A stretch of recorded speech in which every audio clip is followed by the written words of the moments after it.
Très ému de vous retrouver encore pour le compte de votre émission, une grande émission découverte sur Top Africa News, présentée par Kevin Fatek FTK, l'arc-en-ciel de la presse congolaise, la dame du corps. Mesdames et messieurs, comme vous le constatez, Toza Awana Kavoya, voilà. Toza Kavoya eza mboka o eza nakati ya province ya Congo central. C'est-à-dire ba oyo ba ka mingi Congo central so leki oleki mbuba. Voilà, so leki mbuba mboka o ilandaka wana yango babenga Kavoya. Alors biso toza na Kavoya na compte à découverte. Toye to kutana na docteur Nathan. Docteur Nathan aza mutababu lebele. Voilà, mutababu lebele. Aza na plantation na ye ya munene. Donc ma belle penza oyo basala mama minene awa.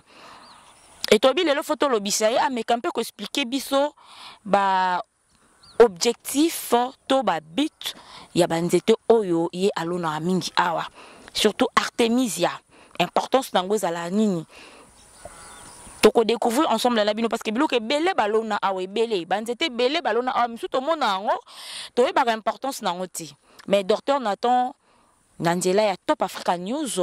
a komeka mpe ko limbolela biso ça dit ko pesa biso moi ba importance banzete wana nyonso toza vraiment na ye ezaka banzete te ya mais toza susu maliziba ba mbisi awa donc awa bio na bio vivre fait les quartiers bio na bio tozana ye toko solola vraiment na ye en long et en large ameka mpe ko expliquer biso idéologie oyo topé boule oyo euta owapi pe alingi asala nini na ko créer vraiment structure à modèle oyo awala kati ya Kavoya. Mais déjà je dis un grand merci à mon réalisateur patron Bruno Binonga Herval yende anasima ya caméra et na bosanité vient nga Bruno Nongala de Bundes na kati Almano Bosco Makengo Levier Tandu na kati Almano Willy Kalambai le futur député de Kikwit. Voilà, ça dit Kikwit na kati maboko quoi, confiance eza pa na yo vient nga Willy Kalambai na bosani pété vient nga Claude Mete na kati Almano Willy Salumu des colonnes Kolobundes na pesibino bambote vraiment ébélé et sans oublier mon boss le big boss Johnson Keto le garant de la nation. Vembembe, le pasteur son Bible, voilà tout ça, awa tout est en boy, tout compte toujours que ça, msala, tout kende malembe, molo, tibisika docteur Natazali, to meka mpe ko solana et alinga koloba moi mingi te metobi non. Oyo eze émission à découverte. Il faut to lobisaye, bande ko na biso pe ba libana mboka. O si ba lemba la bango, to benga ngo bongo ba kisi ya mindele. Ko ça la plus bakisi oyo ya banzete na biso moko ebele ba mona ngona nzela pe baleka ngo ba importance nango te mais à travers émission oyo to ko découvrir na bino na biso importance ya banzete mususu oyo ezo traiter pe ba maladie mususu oyo tozo ignorer na kati ya banzoto na biso.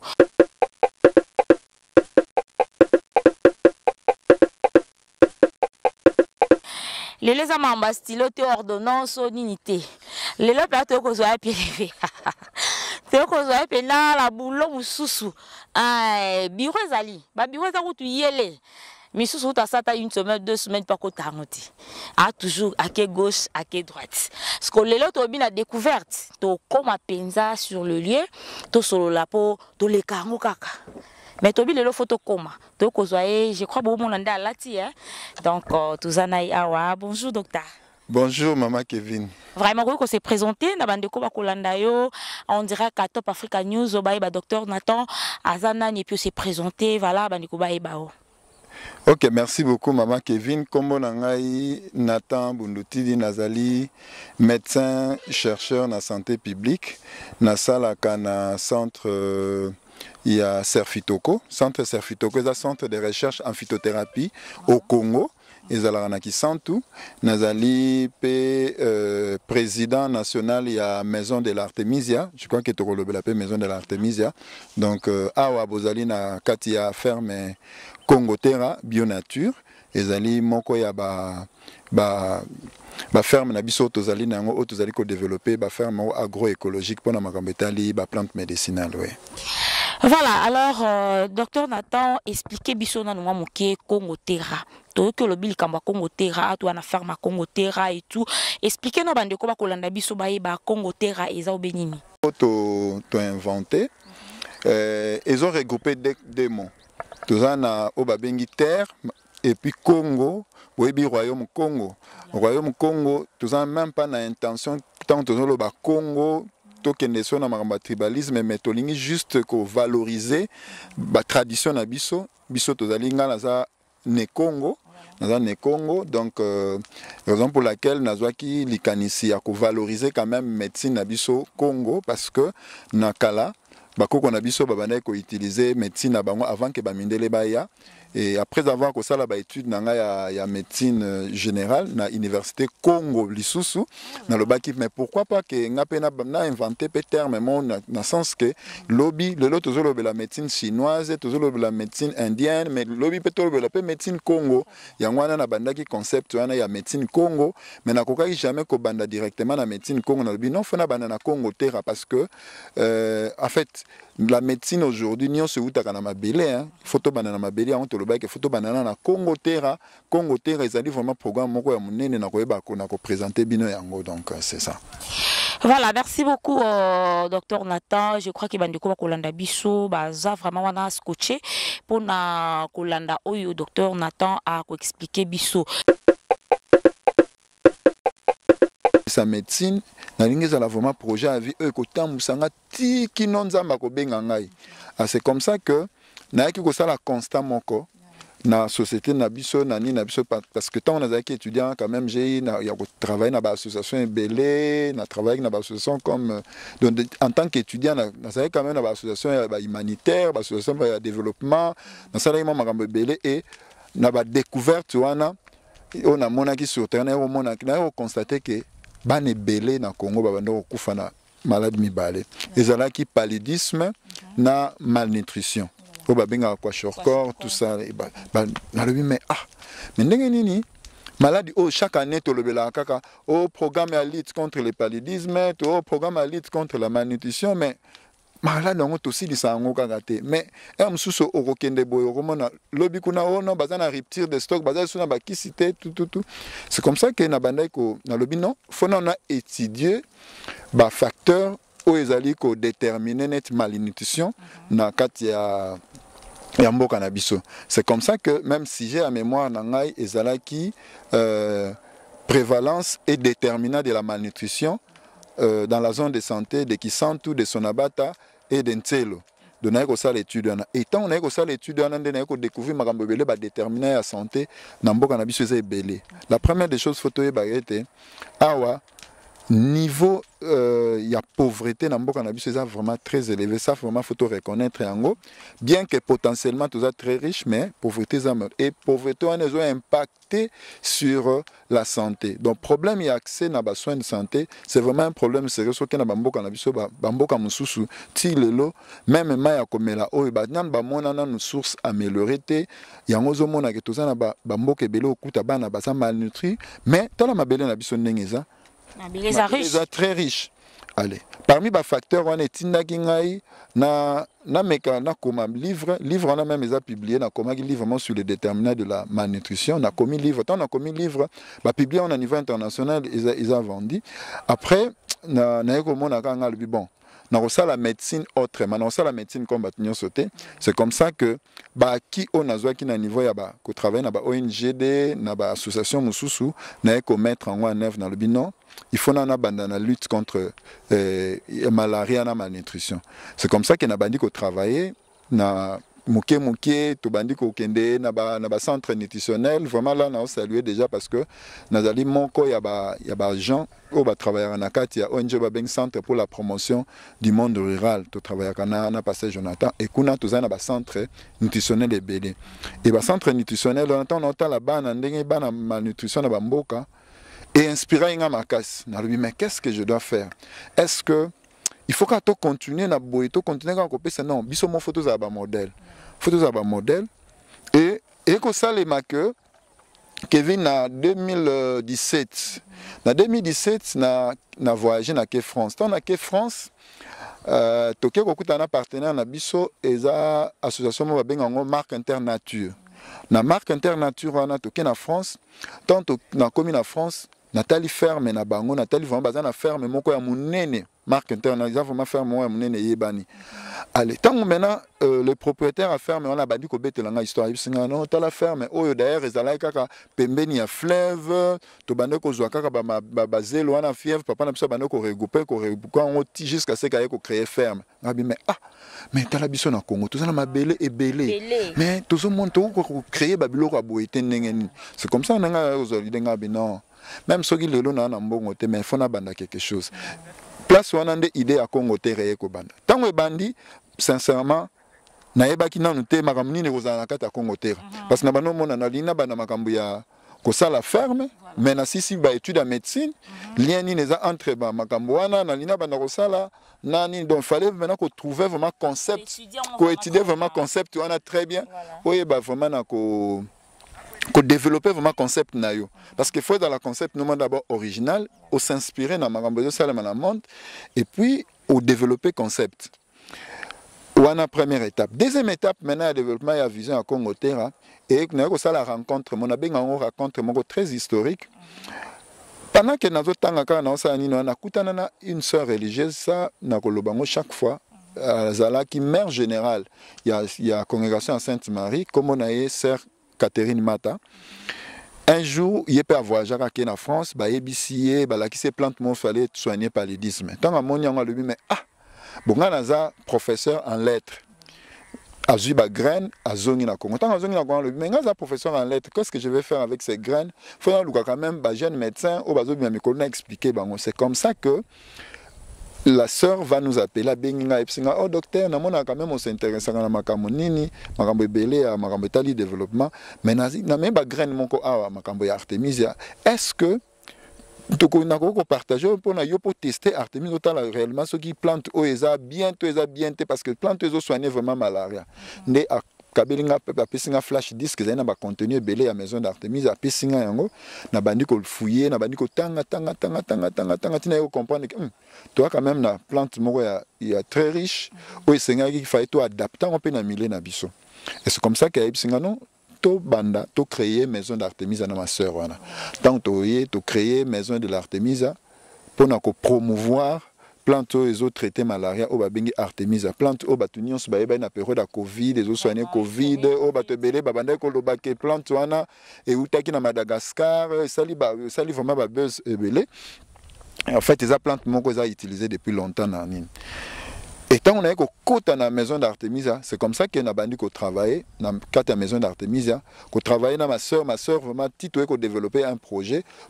toé au côté d'un réseau national, tito côté d'un réseau mondial et la maison d'Artemisia, jusqu'à ce qu'on ait comme un coordonnateur national et la maison de l'Artemisia. Maintenant quand il y a maison de l'Artemisia, rôle nanga en tant que coordonnateur c'était à fédérer bah médecins, bah agronomes, bah acteurs à développement autour il y a plante wana juste pour qu'on diffuser connaissance il y a plante wana et puis qu'on organiser autres benga ba pôle de compétences na niveau de la province donc lelo oyo to créer na musala nga na sali en tant que coordonnateur wana pour na outil ko démission mona que non comme démission en tant que coordonnateur mais to ko perdre d'autre ba économiquement sous comme président national donc pour le moment naza comme président national il y a maison de l'Artemisia de naza coordonnateur national donc to comme l'Artemisia parce que yango nde vraiment to lobela moi mingi mais na kolanda yo ndenge o kotaki o yaki na moi particularité na yo en tant que médecin oyaki na particularité na yo koti pona masolo o etali malnutrition depuis o s'intégra na yango o bwaka mwa lisu côté wana jusqu'à présent tonango eza ya ko mata kaka tonango eza ko kita l'instant malnutrition pour la bana. Bon, problème à malnutrition, moni eza problème on va bengi problème encore multisectoriel. Moni problème multisectoriel. Jusqu'aujourd'hui, comment na biso ezali que l'État congolais a comprendre que la RDC tout ça na nyonso esengeli pour lutter contre malnutrition. Et donc ça la biso passe lelo, boyebi que lelo pour na baloba ke mwana okoki ngam en tant que médecin na biso vérité moko na ko kozwa mwana za malnutri na traité ye abiki Mais pour ne pas avoir donné na ye, na biso na vérité. Pour ne pas avoir donné wana balobi que moi na biki. Pour ne pas avoir donné ba code sango na système ya information ya santé na biso, il faut que produit on a traité les mois na utana na UNICEF. Donc attends même na zui produit na biso na kozwa soja na kozwa ni na traité na ba produit na biso local, na traité wana, ce qui na traité na ba plein pinat na ba ninité, moi ba donné na nga la valider zaté. Donc ce qui fait que ba biloko belé biso to sala comme biso to travailler na ba produits locaux. Ils allaient vraiment validé. Mais en tant que médecin, un clinicien, mon patient a eu un état vraiment bien tu n'as soigné et abîmé malgré que quand on a statistique mais par rapport à la question depuis que tu bandit au travail sincèrement tout ça n'a preuve et belé babiki na otali manu na ba centre nutritionnel o tozali ko accompagner vraiment bana ebelé vraiment babiki pour un problème à prévalence na RDC tellement que ça problème moko ya ba facteur eza ebelé au moins na biso moko makamto sala tozo apporter comme na lobango chaque fois eza comme goutte moko tozo apporter na kati ya océan des fois au comment on a mais biso l'autre c'est pela nango so to bois qui goûte tout le monde ne fait que trace so to moni trace on to lobi ah to ça là quand même quelque chose do ba trace on ezali le lot so to leki na bamboko au monde ba mususu ba pesa biso ba kombo ko benga na kombo parce que au sauva ki mwana moko au sala ki boy donc il y a moni qui na problème malnutrition ba rapport ezebele ba amélioration ezebele. Voilà, merci beaucoup toko tana lisolo etali Artemisia parce que il y a ngonde base Artemisia ya ngonde makamba musuba bono plante wana euti Madagascar eza boete il faut te ba peu valoriser ba docteur na biso ya Afrique précisément na Congo et ba congolais ba maele makasi et on dirait que il y a Top Africa News tout ça na yemoko docteur Nathan a expliqué biso lisolo il y a Artemisia docteur limbole la biso non bien lisolo Artemisia et traitera ba maladie nini et puis historique nango bete la biso no toye bango lelo parce que bande ko pe ba kolanda biso bayoka o bayoka mais lokola to yambi yo lelo boye en tout cas to na posa o expliquer biso nyonso pe ba plante za nango ebele awa akobanda expliquer biso moko rôle nango et puis na maladie oyo banzete wana etretaka voilà lisolo ya Artemisia eza boni. OK, merci beaucoup Kevin. Question posée, question très pertinente. Et là, liboso na précisé, c'est que nous étions au bobengi plante Artemisia,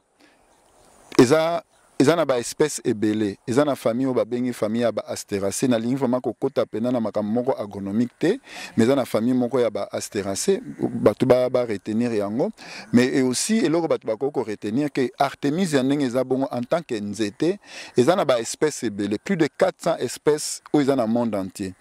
Maintenant Artemisia autozo ça lelo na niveau ya que ce soit au niveau d'Afrique, que ce soit au niveau de Mikili Mususu, tout ça, deux Artemisia où ils ont lutté contre le problème, tout ça, un problème à paludisme. Artemisia autobengi anua est annuel,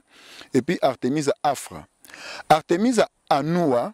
est babenga ango. On appelle banzeta ngo ezali hein. On a relaxé bino ango. Artemisia anua et yango babenga ka armoise annuelle. En fait, eza nzete oyo ba chinois ba ko utilisé depuis kala. Donc, ils ont plante mongo déjà millénaire, ils ont utilisé dans le siècle belé na Chine, ils ont utilisé pour soigner la fièvre, pour soigner les problèmes il y a malnutrition, pour soigner les problèmes il y a troubles menstruels, il y a bassi souvent sur bana bassi ba troubles menstruels et bana ko soigner bango, ils ont soigner pour les problèmes il y a virus mususu. Donc, ils ont des études et belé et salema autour de Artemisia wana et oya Chine. Maintenant Artemisia oya Chine et ko kota na Afrique awa à travers ba acteurs ya développement. Bangono ba yenango ba missionnaire ba yaka na plante wana en Afrique et puis ba mususu ba ko kota sango na cadre ya ba étude o salema na ba mboka belé ba Sénégal et même en RDC tout ça na ba te belé ba sala ba étude sur cette plante. Donc pour te dire que plante wana ezali plante oyo et outil na Chine et puis et to intégrer maintenant et s'adapter à panabiso mais à panabiso to ça na plante mususu to bengi Artemisia annua Artemisia africaine donc africaine il y a biso moko awa ezalaki na Afrique de l'Ouest, en Afrique du Sud, le loso en Afrique du Sud, au monake, plante wana Artemisia annua, eza plante moko sauvage eza nango. Wana eza babenga ngo plante moko vivace. Donc eza ngo pour mon ensemble to kento au monango. Au mon place hôtel mi awa. Année passée Artemisia annua ezalakia. Comme eza annuel, to longola ki siko to sala ba ménagement, to zo bongisa pona to zongisa su Artemisia. Wana eza annuel. Mais Afra soto ke kona to komona ngo depuis to ça fait 5 ans eza na kaka to buka kaka to soigner ba malade na biso na cas de wana. Donc wana les deux plantes. Donc plante wana ezali plante oyo biso awa oyo intéressé biso pour le moment par rapport à problème to zanango ezali plante ezali ko soigner peut ko prévenir paludisme, ko soigner autobengi bilharziose. Ba te belé to zana déjà ba foyer et bela bilharziose so boke na ba lymphe so ke na ki sante za na citerne sélénette na so ke na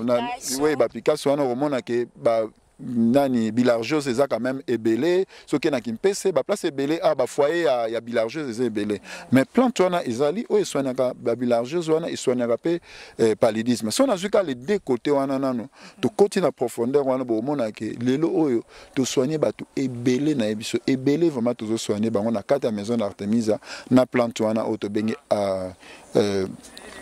Artemisia annua ou soit Artemisia afra. Ouais. Voilà, tout le monde qui sous sous-temps to ko kota moi ba ki moi liso mo ki na talinga oh koto so bulukutu ezali bulukutu oui biso to ebia to melango kala ti ya ngaka te to boka ka mo bulukutu mo wala mais et après to comment comprendre que bulukutu pe ezape na moi ba importance nango moko bo o bato banda ko négliger et lelo pena bulukutu e comment en vogue na niveau ya osakana te to monongo su na ferme docteur mais kana ko expliquer biso na bamboka na biso awa même koki kota sona bata kota bampela kota banini même ba lymphe boy o mana bulukutu bimana yango bulukutu bulukutu yango yo moni na otambola kana lokota yango na bulukutu yango toza nango donc bulukutu ezali plante moko eza sauvage mais depuis un certain temps na problème oyo ya réchauffement climatique toza nango problème ya kokata kata banzete ya kotumba bazamba to constataki que bato bakoma na bango ko tumba même biloko oyo ko pelesa biso donc bazo détruire yango allez biso to komona ke comme bato bazo détruire ba plante médicinale ba ye ba sous valeur ba plante parce que génération ezoya moni ba nakala ba koko na biso ba yebaka valeur ba nzete ba bana pena okata ba nzete mingi te mais biso nouvelle génération to ye tellement to yebi biloko ngote da to koma ki da ba lakisa biso ka ba kisi ba comprimer ba nini tout to yebi pena valeur ya ba nzete te to koma na biso ko kata ko tumba allez biso na niveau à Congo terra on s'est dit non premier objectif na biso liboso photo valoriser ba plante médicinale ou eza local o to zanango ba plante na biso de la première des choses to ça là to zo la ba plante nyonso o eza local o eza la ki utiliser na tradition to zui yango to étudier utilisation dans la tradition babana osala ndenge ni altoye maintenant to kotisi yango na réflexion moko scientifique pour na to pesa explication maintenant scientifique parce que elo ezanga rani na ba plante bato amoni plante mais au mona ayebi pena ndenge o utiliser yango o lelo ezana ba science o neto bengi phytothérapie ezo étudier ba plante oyo ezo lo ba phytothérapie ezo yeba ndenge ni ya ko soigner batu na ndenge ya ba plante donc biso na kata ndenge na soignaka na banzete na sali o babengi phytothérapie clinique intégrative do na zwaka na kozwa bulukutu oyo pona ko soigner neti mutu azana problème ya stress azola la bien te soka zwi bulukutu ne sali soit tisane asali infusion ya bulukutu na e donc on a le infusion et l'axine faut expliquer parce que on a le infusion bah tu vas comprendre parce que bah tout ça bazoaka au moins na tokisi ya benga infusion te wana soko tokisi wana sali infusion wana au sali décoction donc infusion l'axine aux ba feuille oyo okozwa même ya boy ya mai soit okozwa même feuille ya kokaoka faire au kaoka otokisi mai no etoki ozui une partie ya ba feuille na yo otina kata mai olongoli yango na moto ofiniki pendant 10 à 15 minutes au moins ka mai wana changer couleur mai wana soko meli yango okozu soit okota miel okota no bat msupe bataka sucre mais nazo encourager mingi bat ba utiliser miel okota miel o meli yango soko lingola la soko meli yango au moins ko la pongia kitoko kola la pongia kitoko eza bat mususu bazana ba problème mususu parce que les plantes ont ba vertu et belé dans son na banocité le même tout mon ango mon un problème net il y a rime ce que je boulou que tu n'as amélie au moins que rime et sili nango rime et sili parce que ça n'a pas propriété monsieur ça na deux ans dengue ça besoin n'a propriété même antioxydant ba composé monsieur chimique aux ali ko ça do boulou que tu ça na mambo belé ça là na kati donc biso awa to ça nango tozo ça la oba bengi domestication ya boulou parce que tout monde a dit que plante déjà le limo ba to bazo tumba bazamba nyos to non na kata Congo terra tout ça fermement pour sauvegarder la plante na biso et puis ko pesa yango valeur tant to pesi yango valeur ba tuna biso na ba mboka tant ba ko ya ba monya ngo ba plante on ça la rapé boy bango pe ba no comprendre photo batela bandité na biso na ba mboka parce que objectif est que bango pe ba ye ba nene ko batela yango to pesa plante valeur pona ba to ba ye ba ko batela yango longwe koto wana mususu to yeboye na balizi ba ya mbisi. Je crois que mon boss Johnson qui était le garant de la nation vient même les pasteurs sont bible na yebi ke mkoloya il faut ka bio na bio parce que ya lo baino ke vinga banga bakamna minene na nzela Congo central te ko banga te parce que c'est son message lango déjà faut ya pena la kata Congo terra la ferme na yebi ke docteur Zana Rolandanga vient même le big boss a dans la mois ce combien de kilos na gratos ba PCA donc ta sola ne bien donc ta bete so li solo ya liziba oyo bo sala ndeni bo so ba mbisi yango ndenge nini et puis po ba banda oliango sala na combien de mois et sala ba ne sala ba mois ou comment année passée non na koloba depuis 2020 to banda de projet ya koboko la mbisi donc e banda place so tali yango ndenge ezalaki ils ont combien parce que c'est belé oui tozana une quinzaine ya ba étant eza awa une quinzaine so de moi place ezalaka moi place moi moké après on s'est dit non faut quand même tout développer ba étant vraiment ba étant ndenge za boye tozo développer yango très bien petit à petit tozo kendelelo peut-être bon mon yango bo mais le bon mon yango sous écolégation makasi parce que projet vraiment eza que to koka ko boko la vraiment bambisi biso moto bana reproduire bambiso ke biso moto zolia te batsa bakisi awa vraiment tozo boko la bambisi moko vraiment bio to sombaka bambisi to somba tozana ba claria tozana ba tilapia tozana ba mungusu to somba na bandeko na biso mususu to somba ba espèce moko bien o to kotsa awa ezana ba état mususu ezaka na kaka ba tilapia ya pamba mususu ezaka na ba ngolo ya pamba mususu ezaka na ba mungusu mais mususu ezape to mélanger pe to sala polyculture et puis to laisse bango ka bio po bango pe bazala bio et on moni na nani na biso eza donc awa normalement étant ce qui au sali étant ce qui mbisa zoliane bien 6 mois après au kokino ko bimisa da bambiso te qui après au renouveler sous ba race na donc banda projet apiculture aussi boté capé déjà to na boté kate oui année passée to vida ki ba étant na biso nyonso to vida ki ba étant to tekaki bisa pe ba combien pe ba conteneur voilà te moi au bombi to consulter to spécifier pe qui to prescrire qui c'est amoni pe ba effet au moins pe ba musu pe bazali tozo consulter ba to baza partout na poto awa na RDC na Kinshasa na ba province imaginez que Congo terra ezo couvrir presque 15 provinces mobimba na kata programme na biso parce que toza na kata ya famille o ba bengi maison de l'Artemisia donc toza vraiment famille moko mondiale et tozo travailler vraiment pour na ba nini wana pour na maramnyos donc on a koko loba ya suka ezakaka que tous en guerre. Guerre mingi.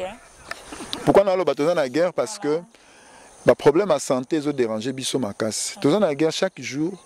Banjo tu n'as pas besoin de subir un changement belé et subir ma campagne belé et chaque jour tous a appelé il y a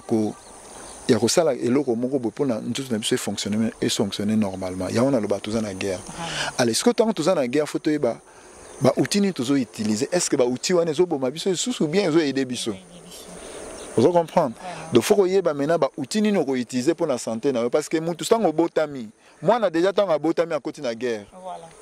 problème à santé ba parents ba na responsabilité pour na ko assurer avenir à moi parce que moi na bandi guerre après un taso ka jouir conscience biso siko ba mikolo siko jouir conscience faut to ba retourner na guerre ngala tant na lo bato na guerre ezate ke na obundisa mutu mo mais ngamo konzoto na ngal omonika ne na zabwe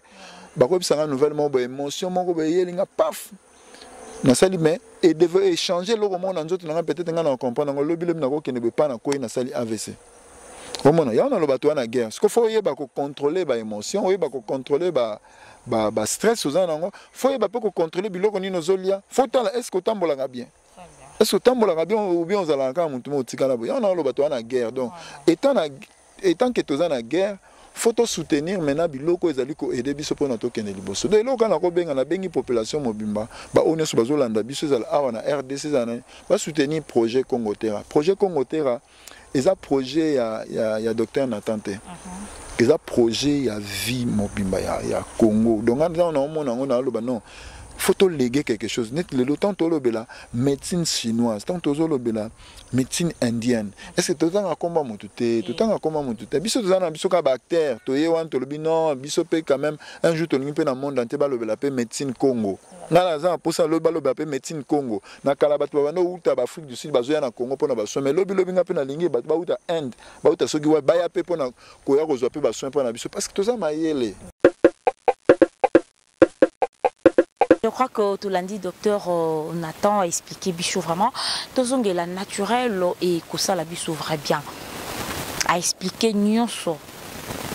A expliqué vraiment Nyonso. On dirait qu'il y a Top Africa News. Je crois qu'on traitait à docteur Nathan et ça lui plaisir.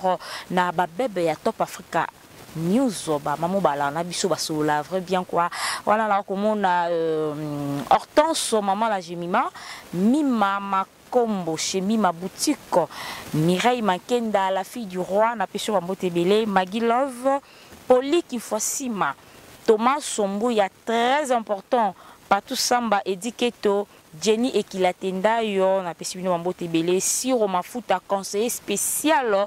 il y a Top Africa News, Pimboyo, Angèle, il y a Avozo, maman Angèle, il y a Avozo, maman chérie, Talaka, yo, mère, moi, sous la vrai bien quoi. Na pesibino vraiment bambo tebele na bosani pété papa Sunda Afonso na kata Suisse papa social na pesio bambo te ebele partout bokolande la biso